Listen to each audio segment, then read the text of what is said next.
Team India ने 2024 के टी20 world cup की ट्रॉफी जीती और वही ट्रॉफी फिर से टीम इंडिया ने टी20 वर्ल्ड कप की 2026 में जीती। लेकिन आपको पता है ऐसा क्यों हुआ?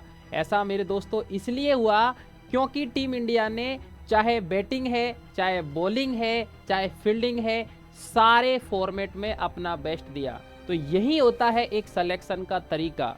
अगर आप भी चाहते हैं कि आपका भी महाराष्ट्र एमएससीटी के अंदर सिलेक्शन हो तो सारे सब्जेक्ट को आपको बेस्ट देना होगा, चाहे वो फिजिक्स है, चाहे वो केमिस्ट्री है, चाहे वो आपका बायोलॉजी है, चाहे वो आपका एप्टीट्यूड है, चाहे वो आपका इंग्लिश है। जब तक आप सारे सब्जेक्ट को बेस्ट नहीं दोगे तब तक सिलेक्शन को भूल जाना। तो उसी चीज पर हम बात करेंगे कि केमिस्ट्री जो कि एक ऐसा स्कोरिंग सब्जेक्ट है जहां पे आप कम टाइम में बहुत अच्छा कर सकते हो, तो वो सारे टिप्स, वो सारे तरीके आज के वीडियो में मैं आपको बताने वाला हूं। तो आप वीडियो को बिल्कुल भी स्किप मत करना। तो यहाँ पर टेलीग्राम ग्रुप आप सबसे पहले ज्वाइन कर सकते हो, क्योंकि यहाँ पे हम सारी इन्फॉर्मेशन आपके महाराष्ट्र एग्जाम से रिलेटेड हम सारी इन्फॉर्मेशन यहीं पे शेयर करते हैं। तो फटाफट आप ज्वाइन कर लीजिएगा। सबसे पहली बात करते हैं कि यार बच्चा जैसे ही 12th बोर्ड का एग्जाम देता है और इसको कहीं ना कहीं से इंफॉर्मेशन लग जाती है कि यार उसको सीईटी का एग्जाम देना है। सीईटी उसने सुना और तैयारी चालू कर दी। उसको यही पता नहीं होता कि सीईटी क्या है, किस तरीके से पढ़ना है, क्या इसका सिलेबस है। कुल मिला के उसको यही नहीं पता कि ये सीईटी है क्या और वो क्यों करना चाहता है और उसको क्या करना है। कुल मिला के जब तक यहाँ पे उसको क्यों करना है, वाई, और उसको क्या करना है, ये चीज नहीं पता होगी, तब तक मेरे दोस्त सिलेक्शन कैसे होगा।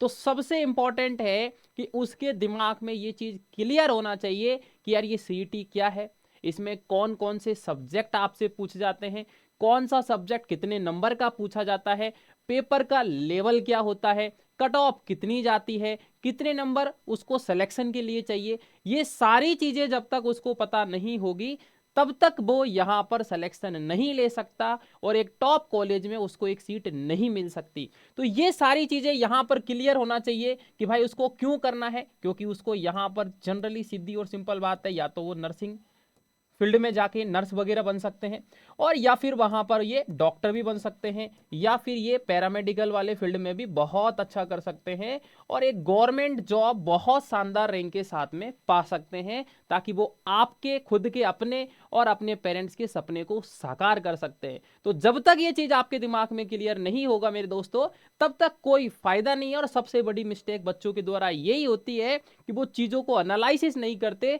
और सीधे आगे बढ़ जाते हैं, और उसका रिजल्ट ये होता है कि यहां पर जब समय बहुत सारा गुजर जाता है तब उनको एहसास होता है कि काश ये सब हम पहले कर लेते। नेक्स्ट हम बात करते हैं यहां पर पुअर स्टडी प्लानिंग। बच्चा क्या करता है भाई साहब, टाइम टेबल बनाता है सबसे पहले कि मैं यहां पर सुबह इतने बजे उठूंगा, ठीक है ना। उसके बाद में यहां पर लिखता है कि मैं इतने बजे ब्रश करूंगा, फिर इतने बजे यहां ब्रेकफास्ट करूंगा, उसके बाद में मैं वॉक करूंगा और फिर जाके मैं यहां पे क्या करूंगा, स्टडी करूंगा।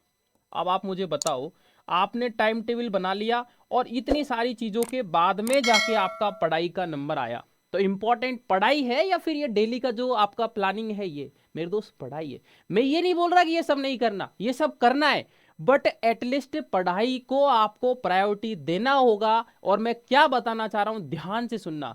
टाइम टेबल बच्चा बना लेता है, लेकिन उस टाइम टेबल को फॉलो करने के लिए आपको स्मार्ट स्टडी प्लान आना चाहिए। आपको क्या करना है और किस तरीके से करना है, ध्यान से सुनना। सर स्मार्ट स्टडी प्लान है क्या? आपको यहां पे डिवाइड करना है कि मॉर्निंग में मुझे 3 घंटे निकालने हैं पढ़ने के लिए, कैसे भी करके 2 घंटे मुझे यहां पर इवनिंग में निकालने हैं, और उसके बाद में 1 घंटा मुझे यहां पर दोपहर में निकालना है, और कम से कम 2 घंटे मुझे नाइट में निकालने हैं। तो कुल मिला के इस तरीके से वो देखेगा यहां पर, कुल मिला के टोटल यहां पर वो देखेगा 3 और 2 5 और 3 लगभग लगभग 8 घंटे हो गए। और ये यहां पर सिर्फ घंटे निकालने नहीं है, आपको आपका डेली का टारगेट फिक्स करना पड़ेगा। सबसे इंपॉर्टेंट यही होता है टाइम टेबल बनाने में और टाइम टेबल को फॉलो करने में, और उस टाइम टेबल से एक अफेक्टिव रिजल्ट निकालने में। टारगेट मतलब ये है कि चाहे कुछ भी हो जाए, आज 2 घंटे में केमिस्ट्री का ये चैप्टर कंप्लीट करना है, फिजिक्स का ये करना है, बायोलॉजी का ये करना है। जब तक आप डेली का टारगेट डेली फिक्स नहीं करेंगे आपके टाइम टेबल के अकॉर्डिंग, तब तक यहां पर सिलेक्शन पॉसिबल नहीं है और टाइम टेबल का एक स्मार्ट रिजल्ट पॉसिबल है ही नहीं मेरे दोस्तों। तो बिल्कुल आप टाइम टेबल बनाओ और इस तरीके से बनाओ, 3 घंटे या पढ़ने हैं, 2 घंटे दोपहर में पढ़ने हैं, 1 घंटा इवनिंग में पढ़ना है, 2 घंटे नाइट में पढ़ने हैं, XYZ आपके अकॉर्डिंग। हाँ, बाकी की सारी चीजें जो है आप बीच बीच में करो, ठीक है ना। जैसे मान लो सुबह 2 घंटे मिल गए एक्स्ट्रा इस पढ़ाई के अलावा, तो ये सारी चीजें आप यहाँ पर कर सकते हो। तो स्मार्ट स्टडी प्लान और आपको डेली के टारगेट बनाने हैं। सबसे इंपॉर्टेंट यहां पर बच्चे एमसीक्यू प्रैक्टिस नहीं करते। मान लो जैसे आपने देखा होगा आपका बोर्ड का एग्जाम हुआ, बोर्ड के एग्जाम में यहां पर आपने किया इतने बड़े बड़े आंसर्स थे भाई साहब, ठीक है ना, जिनको आपने याद किया, बोर्ड के एग्जाम में लिखा और बहुत अच्छा आपने परसेंटेज बना लिया। मेरे दोस्त यहां तो सिर्फ और सिर्फ एमसीक्यू आते हैं, एक क्वेश्चन आते हैं जिसके 4 ऑप्शन होते हैं। यहां इतने बड़े बड़े क्वेश्चंस के आंसर लिख दिए, उसके बाद भी पूरे नंबर आ गए। लेकिन यहां तो भाई साहब लिखना भी नहीं है, 4 ही ऑप्शन है, फिर भी नंबर नहीं आते। क्या कारण है मेरे दोस्तों? तो मेरे दोस्त सबसे बड़ा कारण होता है प्रैक्टिस। जब तक आप अपने हाथों से क्वेश्चंस की प्रैक्टिस नहीं करेंगे, जब तक आप सिलेक्शन नहीं ले सकते। तो सबसे इंपॉर्टेंट यहां पर आपको प्रैक्टिस करना है।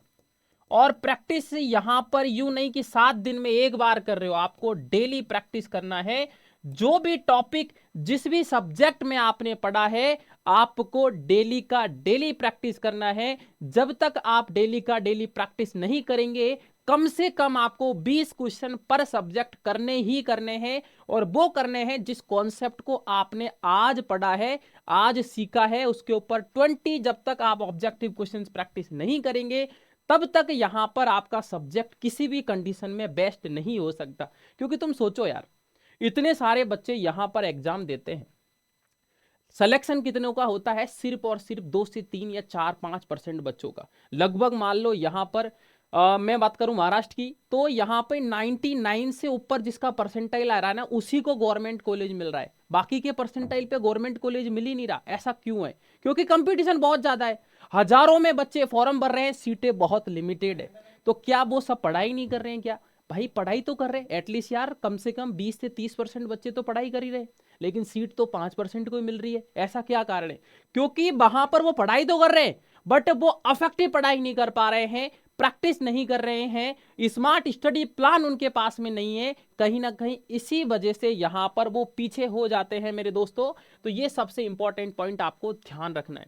अब बच्चा क्या करता है यार, टॉपर के बारे में यहां पर सुनता है कि टॉपर ऐसा करते हैं, उस चीज को वो फॉलो करते हैं। टॉपर ने बोल दिया 12 घंटे पढ़ाई की, आपने भी सोच लिया 12 घंटे पढ़ाई करनी है। टॉपर ने बोल दिया मुझे फिजिक्स यहां पर ज्यादा अच्छी लगती थी, फिजिक्स में यहां पर लगभग लगभग 5 घंटे पढ़ता था, आपने भी सोच लिया फिजिक्स 5 घंटे पढ़ेंगे। भाई टॉपर को समझो, सीखो, बट उसको एग्जैक्ट कॉपी मत करो। मेरा कहने का मतलब यह है कि हमको टॉपर नहीं बनना है, हमको किसी भी तरीके से एक गवर्नमेंट सीट हासिल करनी है। ये चीज आपको आपके दिमाग में रखनी है, बिल्कुल 100%।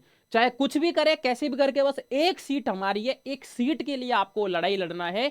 हमेशा ये बात को ध्यान रखो, जो चीज आपको आपके अकॉर्डिंग बेस्ट लगे, उस चीज को उसी अकॉर्डिंग फॉलो करना है। किसी का एग्जैक्ट आपको कॉपी नहीं करना है। तो आपके खुद के अकॉर्डिंग, ठीक है ना, डिसीजन जो है आपको स्वयं को लेना है, ठीक है ना, आपको खुद को लेना है कि आपके खुद के लिए बेस्ट क्या है, क्या अप्रोच हो सकता है, किस तरीके से आप कर सकते हो। और सबसे इंपॉर्टेंट यही है कि एक सीट के लिए आपको लड़ाई लड़नी है। कैसे भी करके, कुछ भी करके एक सीट यहां पर आपको मिलनी चाहिए। क्योंकि रिजल्ट देखो, जे एकेडमी ने बहुत सारे निकाले, अगर मैं आपको बताने लगूं तो आप देखते रह जाओगे, ठीक है ना। इतने सारे यहां पर हमने बच्चे निकाले हैं, 99 से ऊपर कई सारे बच्चे यहां पर हर साल निकलते हैं, आपके सामने हैं। और भी बहुत सारे रिजल्ट है जो यहां पर हमने निकाले। लेकिन सबसे इंपॉर्टेंट यही होता है कि एक अफेक्टिव तरीका यहां पर आपको पता होना चाहिए, एक स्मार्ट स्टडी प्लान आपको पता होना चाहिए, तब जाके यहां पर सिलेक्शन पॉसिबल होता है। तो यही यहां पर आप सभी बच्चों को करना है। और ये अगर आप सब करते हैं तो मैं गारंटी के साथ कह सकता हूं कि आप सिलेक्शन यहां पर बहुत आसानी से ले सकते हो। बात करूं मैं यहां पर केमिस्ट्री की, तो यहां पर लगभग केमिस्ट्री जो है वो आपसे 20 नंबर का पूछा जाता है भाई साहब। तो आप 20 आउट ऑफ 20 यहां पर बहुत आसानी से ला सकते हैं। लेकिन यार देखो, बात ऐसी है कि केमिस्ट्री यहां पर अपन 3 पार्ट के अंदर पढ़ते हैं। नंबर 1 फिजिकल, नंबर 2 आपका इनऑर्गेनिक और नंबर 3 आपका ऑर्गेनिक। मेरे दोस्त physical chemistry, inorganic chemistry, organic chemistry अपने आप में अलग अलग पोर्शंस होते हैं। सबको पढ़ने का तरीका, अप्रोच अलग अलग होता है। फिजिकल केमिस्ट्री जो होती है वो न्यूमेरिकल ज्यादातर यहाँ पर पूछे जाते हैं, कॉन्सेप्ट बेस्ड चीजें होती है, कैलकुलेशन भी होती है। तो आपको यहाँ पर ज्यादा से ज्यादा क्वेश्चंस प्रैक्टिस करने होते हैं, तब जाके आपकी कैलकुलेशन अच्छी होती है। फॉर्मूला को कैसे अप्लाई करना है, इसकी क्या यूनिट है, यूनिट कन्वर्ट कैसे होती है, ये सारी चीजें जब तक नहीं आएगी तब तक फिजिकल केमिस्ट्री अच्छा नहीं हो सकता। इनऑर्गेनिक केमिस्ट्री यहां पर जो आपके एलिमेंट्स है, उनकी प्रॉपर्टी, उनकी रिएक्शन, उनसे कौन कौन से कंपाउंड बनाए जा सकते हैं, उनसे कौन कौन से स्ट्रक्चर बन सकते हैं, ये सारी यहां पर स्टडी इनऑर्गेनिक के अंदर हम करते हैं। जब तक आपको कई सारे शॉर्ट ट्रिक नहीं पता होंगे तब तक वो चीजों को आप याद नहीं रख सकते, क्योंकि इनऑर्गेनिक पूरा मेमोरी बेस्ड चीजें होती है। ऑर्गेनिक में हम जनरली रिएक्शंस ही देखते हैं, कौन सी रिएक्शन किसके साथ किस तरीके से होती है, रिएक्टेंट क्या है, प्रोडक्ट क्या है, रिएजेंट क्या है, कौन सा रिएजेंट क्या काम करता है। जब तक ये सारी चीजें पता नहीं होती तब तक हम ऑर्गेनिक केमिस्ट्री को अच्छा नहीं कर सकते। तो ये सब चीजें यहां पर मैं आपको बताने वाला हूं। सर कहां बताने वाला हूं, तो मैं आपको बता देता हूं। हमारा क्रैश कोर्स स्टार्ट हो चुका है 1 अप्रैल से। 1 अप्रैल से, बिल्कुल आप सही सुन रहे हो, 1 अप्रैल से आप यहां पर क्रैश कोर्स स्टार्ट हो चुका है, जिसमें हम यहां पर वन शॉट में आपको कंप्लीट पढ़ाने वाले हैं। और साथ में यहां पर हम आपको टेस्ट सीरीज भी देने वाले हैं, ठीक है ना। टेस्ट भी आपको मिलेंगे वन शॉट के अंदर, पूरा कोर्स आपको मिलेगा, पूरी केमिस्ट्री में आपको पढ़ाने वाला हूं। और ना कि सिर्फ केमिस्ट्री, हमारी जो पूरी बेस्ट एक्सपर्ट टीम है वो आपको सारे सब्जेक्ट जो आपके सिलेबस में होते हैं वो सब पढ़ाएंगे। और इसका जो प्राइस है वो सिर्फ और सिर्फ 1,000 रुपये यहाँ पर होने वाला है, ठीक है ना। सिर्फ 1,000 रुपये में आप ज्वाइन कर सकते हो, ताकि आने वाले समय में आप बहुत अच्छा कर सकते हो। सभी बच्चे यहाँ पर ये चीज़ को ध्यान रखेंगे। उसके बाद में यहाँ पर सभी बच्चे ध्यान रखें, 2027 के लिए भी बैच चालू हो चुके हैं भाई। 2027 के लिए बैच चालू हो चुके हैं, रजिस्ट्रेशन चालू हो चुका है 1 अप्रैल से। यहाँ पर नहीं, अगर बात करूं मैं यहाँ पर 2027 बैच की मेरे दोस्त, तो यहाँ पर 2027 की यहाँ पर बात करें तो आपका जो बैच है वो सभी बच्चे ध्यान से सुनेंगे, ठीक है ना। 2027 के लिए जो बैच है हमारा वो 1 मई से स्टार्ट होने वाला है। लिमिटेड सीट है, सिर्फ और सिर्फ 300 सीट है। और 170 प्लस बच्चों के रजिस्ट्रेशन हो चुके हैं, क्योंकि बोर्ड का एग्जाम हो चुका है। तो जो बच्चे सीरियस है वो ऑलरेडी एडमिशन ले चुके हैं। तो आप भी अगर 2027 में जाना चाहते हैं तो जल्दी से जल्दी ज्वाइन करो। यहाँ पर 2027 के लिए जो प्राइस है वो 2,999 है, जिसमें आपको बुक मिलेगी, साथ में आपको टेस्ट मिलेंगे, साथ में आपको क्लास लाइव रिकॉर्डेड दोनों फॉर्मेट में मिलेगी। और जो बैच है जिसमें एडमिशन है वो 1 मार्च से स्टार्ट हो चुके हैं। तो अगर आप सीरियस है 2027 के लिए तो आप जरूर यहाँ पर हमारा कोर्स को ज्वाइन कर सकते हैं।